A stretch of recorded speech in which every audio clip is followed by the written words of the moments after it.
It's the album that changed everything, Metallica's Black Album. In Cause and Effect, Metallica, author Chris Aiken takes you back to the lead-up, the release, and the shockwaves that followed. Relive the moment that divided fans, reshaped heavy metal, and turned commercial radio on its ear. With insider stories and personal memories from rock critic and radio personality Chris Aiken, this book is a backstage pass to one of rock's most iconic moments. Get your copy now at chrisaiken.net or on Amazon. Don't miss out on this epic journey through heavy metal history.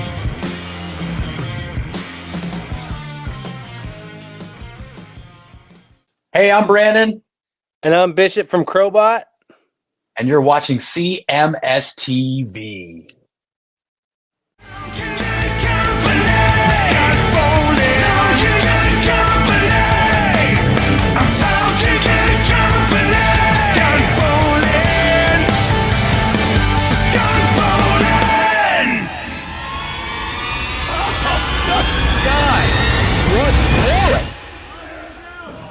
Out of the head of Killbilly. How you been, man? Dude, great. How have you been? Dude, it's good seeing you. Hey, good seeing you, dude. Yeah. All right, man. I already hit record because that's my biggest fear. Absolutely. Sounds good. That's got to be a big fear for you. Like if you're like filming one of my interviews or so, or anything, and you're like, gotta hit record. I'm so scared of that kind of thing. So I always like quadruple check. Yeah, I bet. Nathan Mowery, man, thank you for being on the podcast, man. This is cool. Absolutely. I'm stoked. It's fun to do good company in this kind of format. So this will be kind of crazy and super fun. Yeah, it's the first time, man, this format, I'm wearing the Kill Billy shirt. Hell yeah. I appreciate you representing. Yeah, dude. I got your bloody face on my chest. Hell yeah. Dude, I'm so glad that I got to see you do your match in Gainesville. That was cool, man.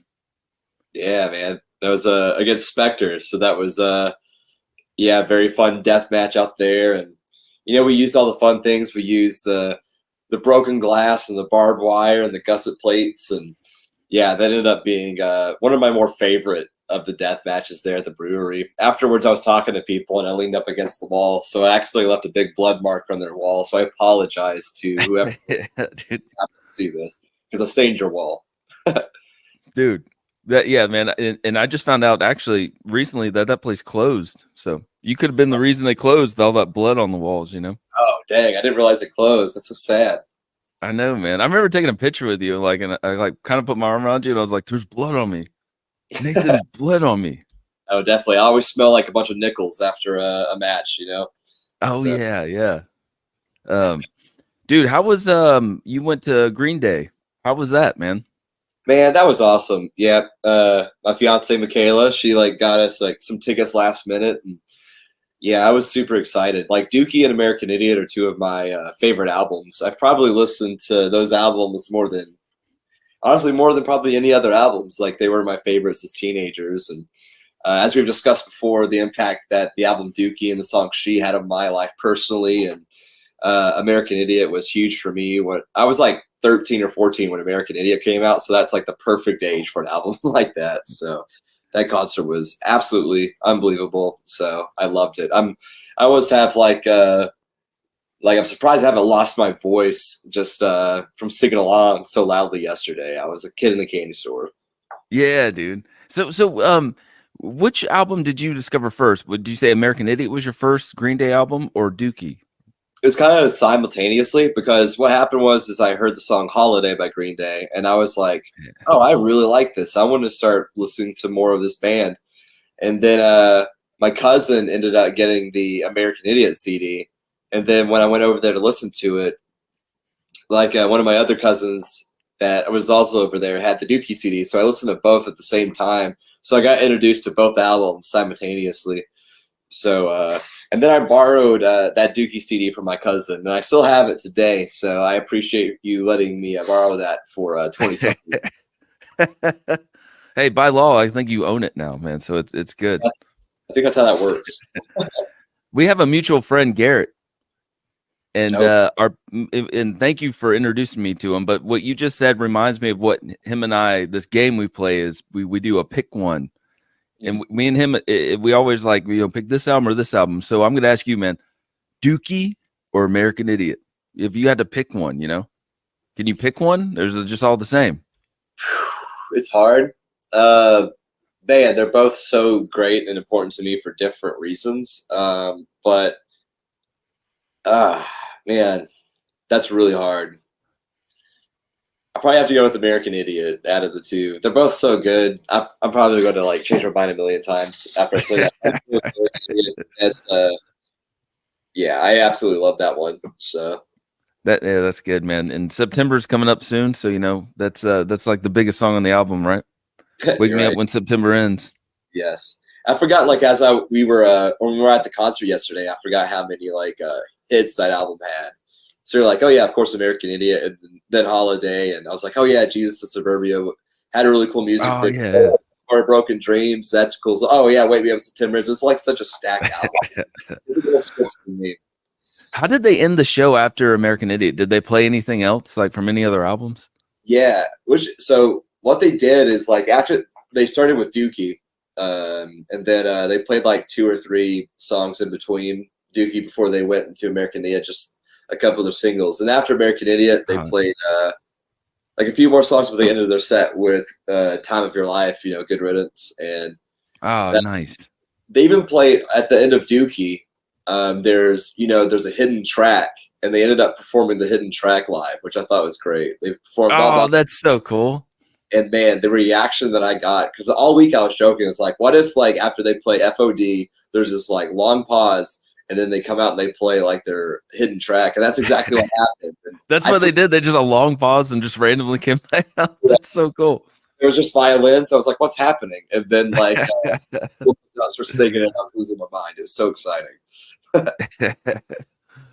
Yeah, man, I'm so jealous of that. That's so good. Who else was there? Did they close the night, or was there another band? There was other bands, though, right? They were the headliner. So I didn't see the first band, and we missed Rancid. So it was Rancid. I love Rancid and Green Day. So by the time I got off of work, I was able to get over there for Smashing Pumpkins, and which I love Smashing Pumpkins. Yes, dude. Songs by them that I super dig. So that was really fun. So. Do you have an older brother, right? I have 2 younger brothers. So I am younger brothers. You're the oldest one. I am, yeah.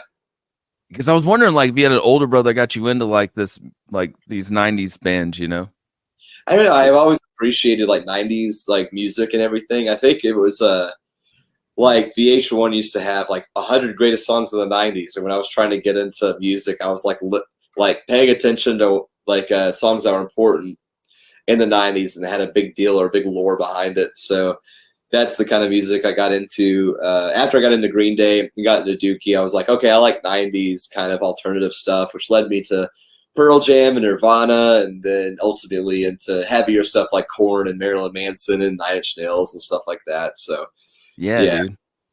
Did you ever want to play an instrument or anything? Like, you ever play guitar or anything like that, or drums? Yeah, I wanted to, but I just haven't ever attempted to try. I just don't know if I have that kind of musical gene in me at all. So yeah, maybe you could sing, dude. Yeah, maybe I could just yell. I'm pretty good. Yeah, like make a punk. That'd be cool. Yeah, maybe like I'll punk rock. But I just don't know if I have the talent to ever become a musician or whatever. So I might just stick to the music video sides of things. Yeah, man, you could almost like follow Jericho's path. You know what I mean? Just like pick up a mic and just start singing. And doing your wrestling and all that. Yeah, who knows? The deathmatch version. I don't know. Stranger things have happened.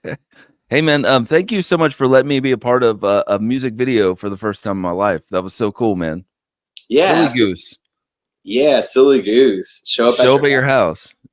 Man, like that was such a cool video, and also I'm really stoked about those guys. They really seem to be finding like a really cool audience and just continually growing and doing really cool like shows. Just them showing up at random concerts and playing parking lots or like Subway restaurants or a Buc-ee's or just whatever. It's pretty insane. But I also Yeah, just man.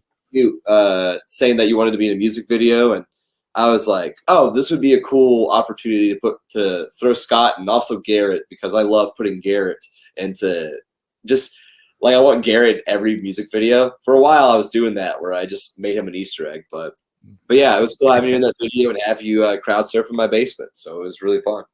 Yeah, dude, Garrett's awesome, and I was so glad just to chill with him that day. And yeah, surfing crowd surfing in your basement was awesome, and just the whole thing was cool. Just seeing how you film a video and seeing the process. You know what I mean? Like just, I mean, it takes a while, and I just love seeing how you set up everything. It was very cool, man. And I felt like Silly Goose are all so young, and I was telling you that day, I was like, man, I feel old. It was like two people. It was like Silly Goose fans and then Garrett and I. But it was Yeah. such a cool process, man. Oh, definitely. It's funny because like sometimes because I'm like 32, so sometimes I'm like, oh yeah, still pretty young. But then I hang around people in their 20s, and they have so much more energy than me. I'm like, oh yeah, I'm not that age anymore. But yeah, so I definitely feel that. Yeah, Yeah, man. It was such a cool process, man. How many videos have you done at your house? And you live in the Kind Punk house. yeah. Um, I've done a pretty good amount. I'm trying to think off the top of my head. I just did a music video here. Yeah, let me think, because there's a band called Sphinx that that's kind of an electronic, and drums kind of thing. It's like Andrew, who used to be an Islander, his project. We shot, oh I yeah, think maybe, that's cool. yeah, we shot like 3 different music videos at my house for that. And like you said, Silly Goose. James, who used to live here, he shot for a band called Messing over here. Yeah, James is awesome. Oh yeah, and then Michaela shot a few music videos over here. So yeah, it's hard to tally it up in my head because I'm just thinking of all the music videos.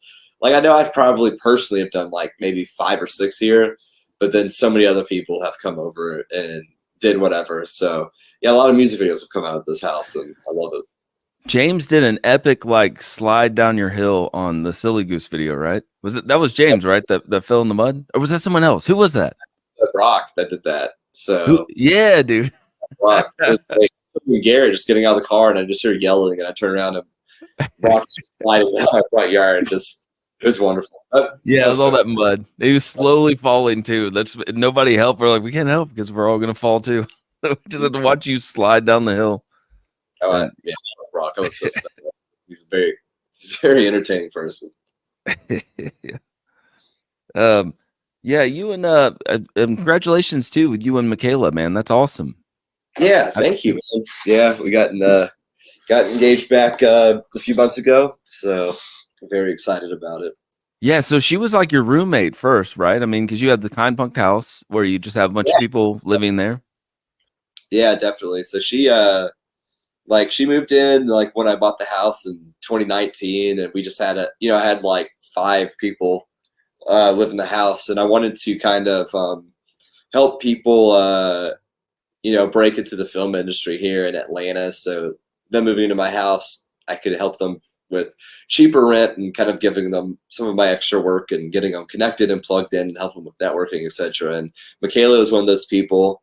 And then we just like hung out all the time. But I didn't have like any feelings like for her until COVID, and we were just kind of trapped in a house together. And then I think we slowly fell for each other. And then we ended up going on a date, and then now we've been together for like over like almost 40 years. So it's been awesome. She's great. Yeah. So okay. So when she moved into the house, how did she reach out to you? Like, how did she find you? So I met her at Audio Feed, which is like this Christian hardcore punk festival up in the like Illinois area, Champaign, Illinois. And so with James, like my old roommate, and he used to be a part of Kind Punk, we're going to this festival just to have a good time. And he was like, hey, I know these people that we can crash on the hotel floor of, and it ended up being Michaela's family. So I met her at that festival. I met her because I slept on her hotel floor, and then the next day we met each other, and then we were like hanging out in mosh pits and stuff together. And so we connected then. And and then long story short, James, when I bought this house, James was like, "Hey, do you remember Michaela from Audio Feed? She's somebody who wants to move to Atlanta and try to, get into film." And I was like, "Oh yeah, she was cool. Like, she should definitely like come down." And then the rest is history, kind of from there. Yeah, dude, that's so cool, man. Yeah, And and she used to come to the house, man. I've had her on the show too, man. That's really cool. yeah, she rules, Dude. And speaking of good company, man, you've been doing interviews at my house for like, I was trying to think, maybe 5 years ish, somewhere around there. man. That's crazy. Yeah. It is crazy, man. Is there like, maybe I should have seen this question ahead of time, but is there like any interviews or any like experience from good company that sticks out to you that like, that was a cool night or anything like that, or maybe none of them? I mean, it's all blurry. It's all a big blur. No, and there's been so many moments from good company, man. It's just hard to like narrow them down. I mean, I know, man. I should have told you earlier. Like having people like on your show, like Brian Head Welch, somebody I really look up to, like hearing his stories, or just when we got to interview Corey Taylor at his house and everything. That moment, yes. Cool.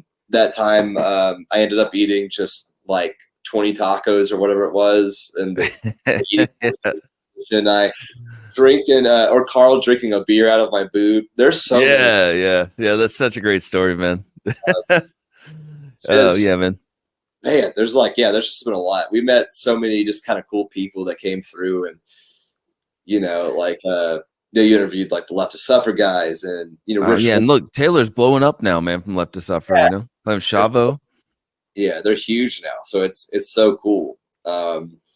You've had like so many people that I've met and become friends with through the show, and then a lot of my friends that I've met being on your show, and just having an excuse to hang out with them, and just the crew that we had for good company with Julian and Taylor and Isaac. And I love them, dude. Yes. It's awesome. Great people. They're such wonderful people. So it's that was hard a few of my favorite moments anyway. Oh, thank you, man. And that was such a blessing, man. And when you start working on the show, I didn't know that we're gonna have such a wonderful crew, man. And it's like everybody you brought over were good, and yeah, I was just so blessed, man. I love it, man. And hopefully we'll do more interviews again soon. Yeah, I would love to. Like shooting good company is like one of my favorite things to do. So it's one of my you're definitely one of my favorite clients. I love like coming down and hanging out. It's always just a blast doing some good company. So I look forward. Thank you. To get to do that. Yeah. So yeah, when you mentioned Corey Taylor, man, you invited me to, or you and Corey Taylor and his wife or whatever, we were able to do an episode at their house, which was amazing, man. So thank you for letting me be a part of that. That was like the highlight peak, and that whole experience and weekend was crazy. You were there for a while though, right? You were shooting something for his wife, right? For Cherry Bombs, Alicia. Yep. So Alicia Taylor, like, who's just a badass, like such a badass. I look up to her. She's like an older sister to me. And at that time, I think that was like 2018, 2019, I forget the year, but I was shooting Macabaret, which was kind of like this really cool idea that Alicia had of just taking the Cherry Bombs like live show and putting it into like this crazy trippy like movie thing almost. And that's what me, James, and Jaron, we were all over there filming for that. And then you stopped by it a day and we did that Corey interview. So yeah, man. So that video was cool, and just we shot a bunch of like stuff for Girl Gang and everything, which is like the web series I filmed for them. So, but yeah, it was awesome. I love it. Vegas is like a second home to me at this point. I love going to Vegas. Have you ever thought about living there, or is that? I don't know. I think I'm really happy with being in Georgia, so I don't really plan like ever leaving Georgia. But in another life, if I had to like pick another place to live that wasn't Georgia, or just the South in general, then probably Las Vegas. If I had to move to any other big city, then I'd say Vegas for sure. So let's say like another tree lands on your house, then you'd be like, okay, definitely should move to Vegas or something. Yeah, if another tree falls on my house, I take that as a definite sign that I should. Wouldn't it, you gotta talk about that though? Like a tree like landed on your house, man. When was this? Like a couple of years ago, right?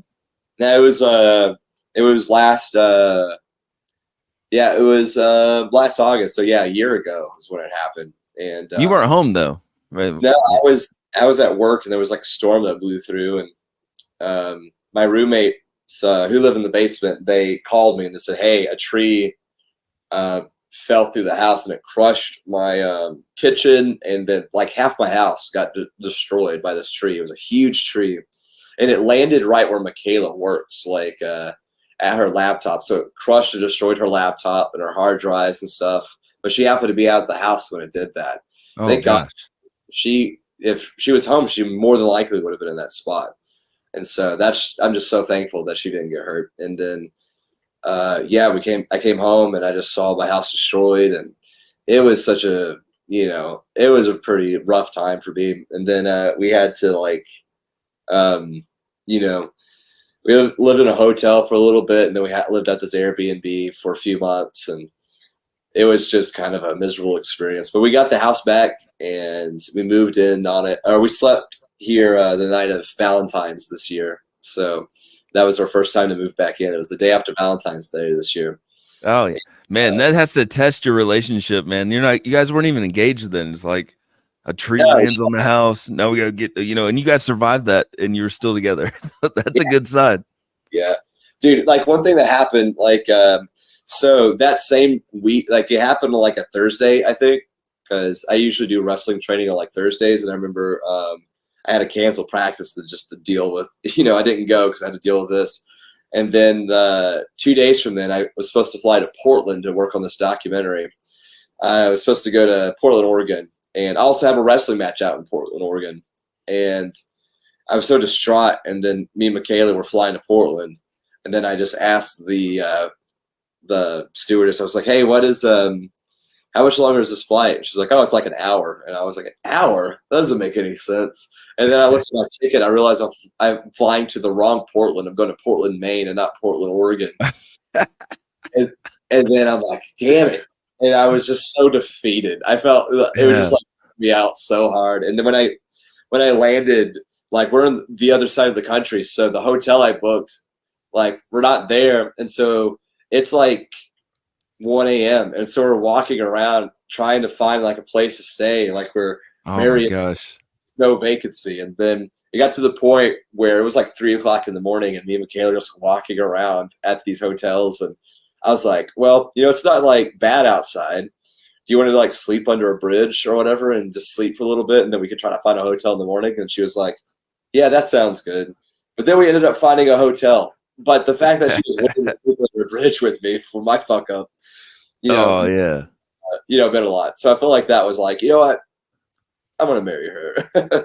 That's when you realize, man. Yeah, dude, that's right. Pretty awesome, man.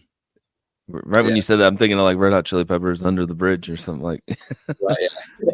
But yeah, it was pretty crazy. So it's one of those things where I think personally in relationships, like it's good before you get married, you have to kind of go through something hard together just to see how. We definitely did that. And I think that was. That was definitely that experience for us. Yeah, dude. Tree lands on your house. You're about to sleep under a bridge. You should write a book, man. Right. It was a pretty rough week that week. Hey, do you ever keep in touch with? You used to work at DDP Yoga. Do you ever keep in touch with the Dallas or Diamond Dallas Page or whatever? Oh yeah, man. I'm still at DDP Yoga. That's still like my 40-hour and everything. So I didn't know that. Okay, yeah. Yeah, so I still hang out and talk with Dallas almost on a daily basis, almost semi-daily basis. So yeah, he's awesome. But yeah, like I also kind of like have a lot of other things kind of just going on. So like on weekends, I'm always wrestling and doing stuff. So yeah, I'm filming with Dallas a lot. So he's the man.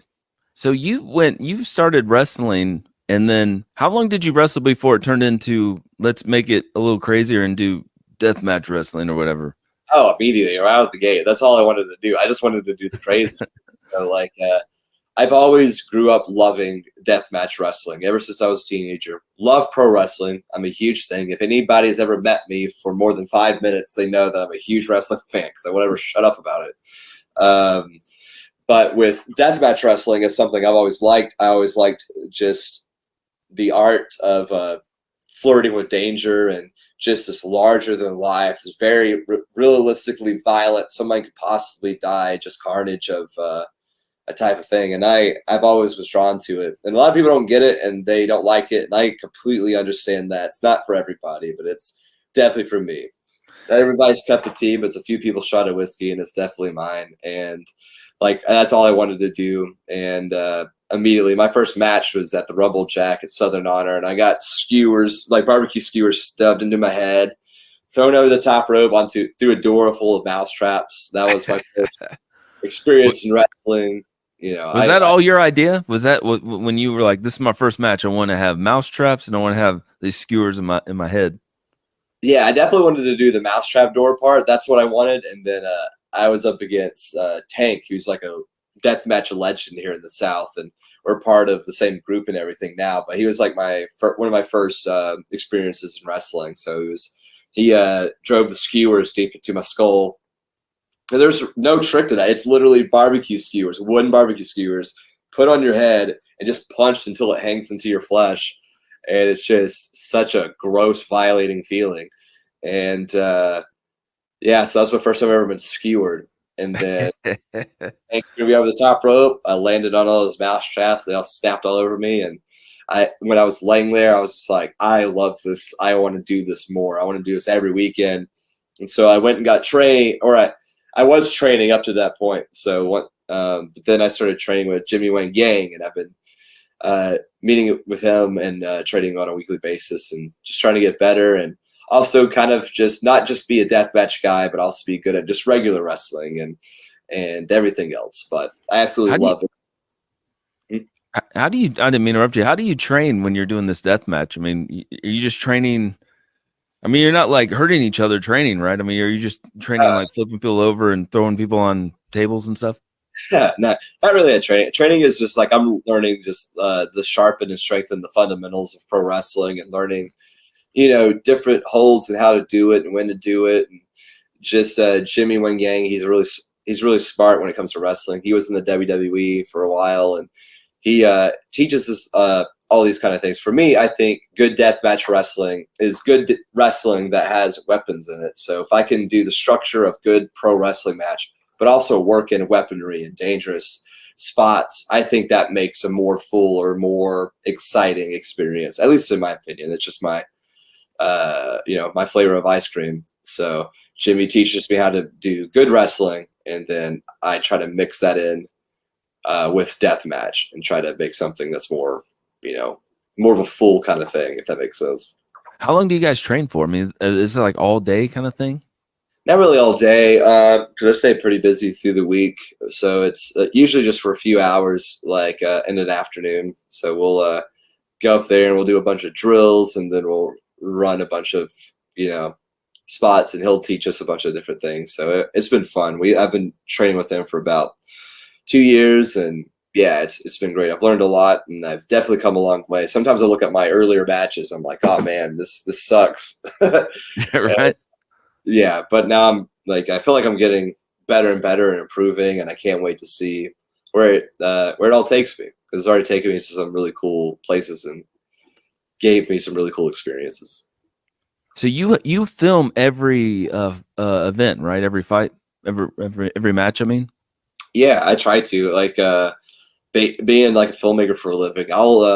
And Michaela, my fiance, she's also a filmmaker for a living. So usually I'll set up like my wide camera just to capture like a wide shot of the ring, and she'll go around and she'll film her angle and everything, and I put it together. And if the promotion's cool with it, I'll put it up on my YouTube. So I have like a huge playlist of all of my matches that I'm super proud of and everything. So, but I try to document as much as I can. I'm a document everything kind of guy, because I love looking back on everything. So I'm just always filming constantly. So I get back on things. I'm a very nostalgic kind of person.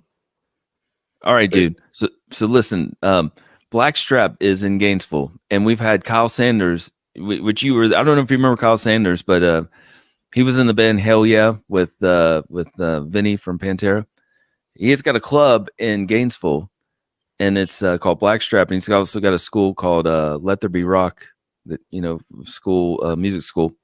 Anyway, they have local bands that play at Blackstrap, and they want. I was talking to Ronnie today, and we need to have a death match there at Blackstrap.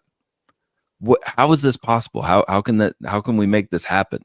Who did they go to? Who did they talk to? I guess me. Yeah, we'll figure it out. I know a ring. I know where to get a ring, and or even if there's no ring, I do no ring death matches sometimes, where I just fight in a bar and cut people with knives in a bar and stuff. So, like, even if it's a no ring bar fight kind of show, I'm doing that. But yeah, you can also rent a ring, put it in the bar. It's pretty easy to set up and do. And yeah, if you want to ring, I'd love to. I love getting crazy in bars. It's like one of my favorite environments to. And this is a cool bar too, man. This is full of like Pantera stuff, like music. It looks like my basement, but cooler, bar. Oh, man. Yeah, dude. I love your basement. My whole hallway is based off of your basement. I have so much stuff hanging out. Yeah, dude. Man. That's funny, man. Who's all your roommates now living in the house? Who do you?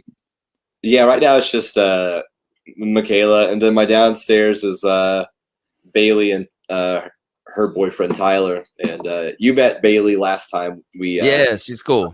On the last Good Company. So yeah, they're cool people. So they work in a lot of like horror movie kind of stuff. Very talented folks. So love them.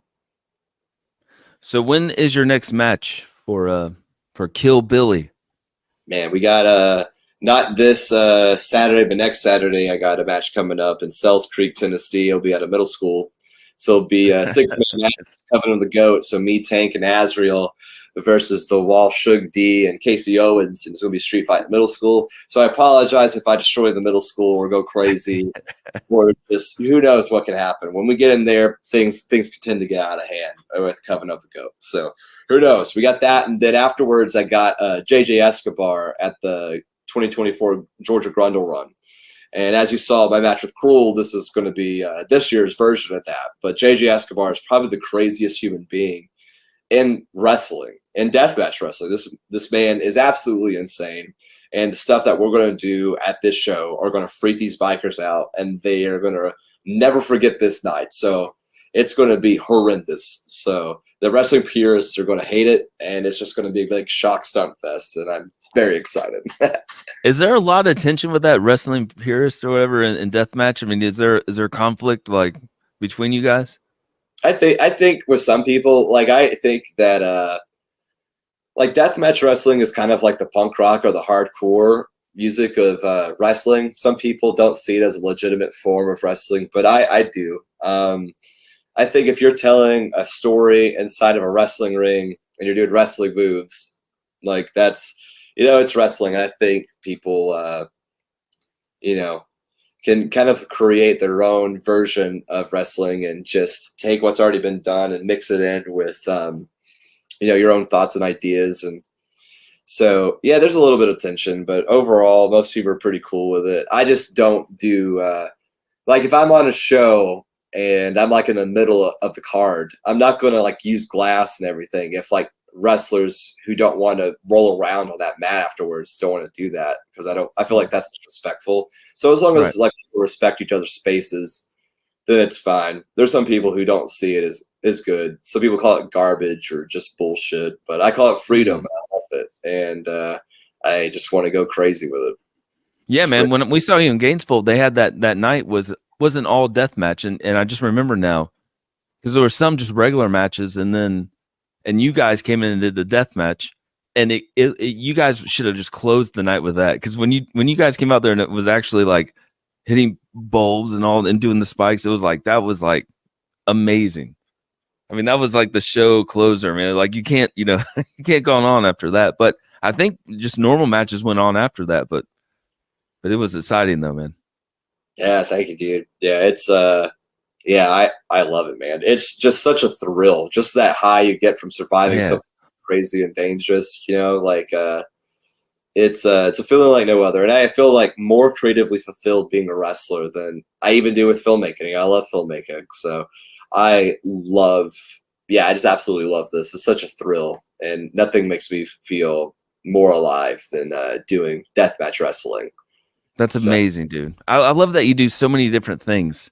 You know, you got the wrestling, documentaries, and music videos, and wedding. You love doing wedding weddings, right? I mean, it's on your website. yes, I'm just all playing. of that except for weddings. So yeah, I'm not shooting your wedding. So don't ask anybody. Unless you're Corey Taylor. You know? Yeah, there's a few people who get an exception, but typically I'm not going to film weddings. It's just not my thing. But I will film a music video if you need.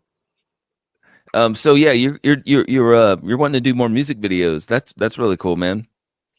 Yeah, I just so I did two here recently, and it just kind of made me go, man, I really want to do some more and get back into the music video game, because I used to be very heavy on music videos, but then it kind of took a backseat to wrestling for a little bit, and that became my more primary focus. But now I'm like, man, I kind of miss doing those, so I want to start trying to pick back up and directing and shooting and editing a lot more music videos, and I love it. So yeah, can't forget your first love. So I want to make sure Yeah. that I do a lot more of that. Did you have somebody that when you first wanted to start editing, did you have somebody like a mentor, somebody that kind of helped you with that? Yeah. With learn get yeah.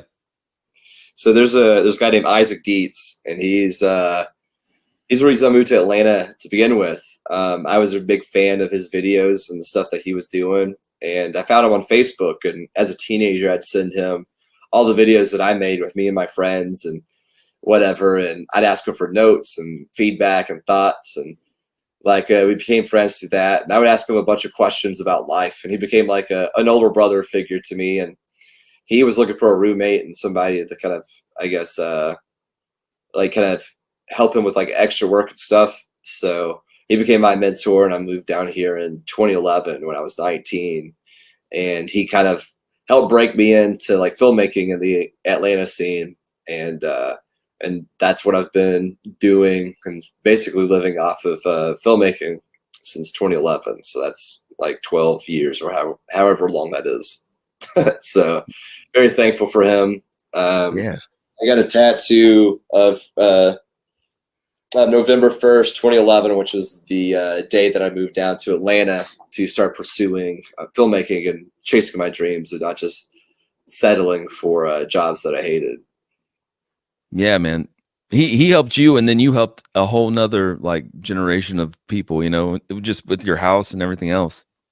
Yeah, definitely. For me, it's like, man, that like Isaac helped me, and then ultimately it led to me being able to buy like my house. And I was like, man, I want to pay this forward, and I want to help other people kind of do the same thing that Isaac helped with me. And so I was able to bring in, some friends and help them get into the whole, filmmaking scene here in Atlanta. And so that was a really good period of time. So I love it. Dude, okay, last thing, man. I know you may have said this story before, but the song "She." So can you talk about that? That was your song that kind of motivated you to get out and pursue your dreams. I think so. When I was 19, and this is very common for people who are 19 or just right out of high school, you're sitting there thinking about, man, what do I want to do with my life? And a lot of people have that struggle around that age. And I was just like, man, I don't know if I want to go to college. And like people were telling me, oh, you need to go pursue like ministry, and you also need to go do this, or you have to work in a factory. Like that's what you need to do. That's like the safe thing. You'll get good money working at this. And then I was just so miserable working at factories. Not like shit talking anybody that works in factories. It's a great way to make a living. I think that's a really cool place to go and do things. But for me, I was just like, this kind of just killed me. And I remember going and working at this like chocolate factory, and putting like nutty buddies like in a box. And then I remember just doing that over and over and not shifting that station and be like, man, it's gotta be close to 10 hours. And I look around, it's been like 2 hours. I'm like, man, this is going to take forever. And it just made me miserable. And I remember leaving the factory. I was like, man, is this what I'm going to do for the rest of my life until I retire. Just put chocolate bars in a box. Like, this is not what I want to do. And like, I was like, man, why am I so hung up on trying to figure out what I want? And then I turned my car on, and then I listened to the Green Day Dookie album all the time. And then the lyrics, she has figured out that all of her doubts are someone else's point of view, for some reason hit me and registered really hard with me of like, wow, you know, all of my doubts are just me really just going off of what everybody is telling me I should do it and not what I want to do. And are you locked up in a world that's been planned out for you is like the chorus of the song. And I was just like, you know what? Sometimes I do feel that. I feel like sometimes it's like people expect something out of you, or you're supposed to do a certain something. And I kind of just rebelled against that idea. And I think that song really like ignited a fuse, because that guy, Isaac, I was talking about, before I actually moved to Atlanta, he invited me to move in, but I was like, you know what? That's like such a huge risk. I should just stay here and work at this factory. I can't just afford to quit like these jobs and go to Georgia and, you know, starve to death making these little videos. But then I heard that song and it really resonated with me. And and for me, I'd rather be, I don't need to be rich. I just want to be happy. And I think I can, like if I make less money doing something that I love, that's just so much better than making a lot of money at something that I despise. And that's kind of how I looked at it anyway. And so that song kind of inspired me. And that album, that was always like the album that sparked that kind of teenage angst and creativity and the idea of rebellion and carving your own path and being an individual and not just doing things because it's expected of you or you're told to do it, and figuring out who you are as a person and then pursuing that relentlessly no matter what people do or how people try to make you feel. Dude, that's so well said, man. God, that's amazing. Oh, thank you. Yeah. And it's not your favorite one, man. You're like, with all that said, it's number 2 in my heart. It is still better. After that, I don't know. Like, she's so bored. I'm gonna go with Dookie. I'm gonna change it. All right. There you go. That's the rules, but I'm gonna go for it. Yeah, man. Imagine if you didn't make that choice, though, man. I mean, you wouldn't be putting spikes in your head. You'd be still working at a factory, maybe. You know, factory, and I wouldn't have all these random scars all over my body. So that'd be the wrong choice. Who knows? That's what matters. I'm having fun, and I'm not starving to death. So that's success in my book. Well, it's good seeing you, brother, man. This has been cool, man. And I got to have you back at the house for sure. And that will happen. Absolutely. So, and even if we don't shoot any good companies, we need to just hang out in general sometime soon. So I was one night, you, Garrett, and I need to do something like, because we all get along, man. It would be fun. Please. I love show. Garrett. Garrett's like one of my favorite human beings ever. He rules, dude. He does. I'm glad that you introduced me to him. Oh, yeah. I almost got a Garrett tattoo. I thought about it. And then you should. Michaela talked me out of it. I was like, I want to get a Garrett tattoo. She's like, I don't know, dude. Where's the location of a good Garrett tattoo? I mean, would it be like a teardrop of Garrett's face? You know, right? Yeah. It's just him writing a teardrop. You know, just I was going to do five, but that might be a little much. I don't know. There's always room. There's always room on my arms for Garrett. I think. Yeah, you can get multiple Garrett tattoos. You know. I don't know if he would think that's awesome or creepy, but no. All right, brother. Well, it's good having you on here, man. Thank you so much for doing this, man. This means a lot to me, man.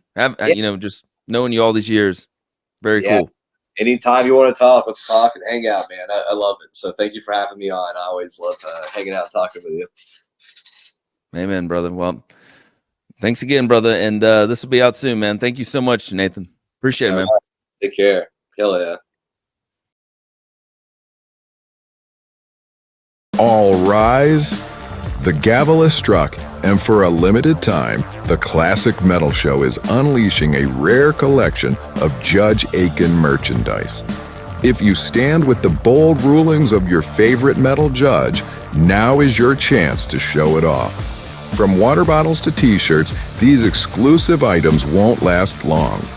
Get to cmsstore.cmspn.com and claim your Judge Aiken gear before the court is out of session.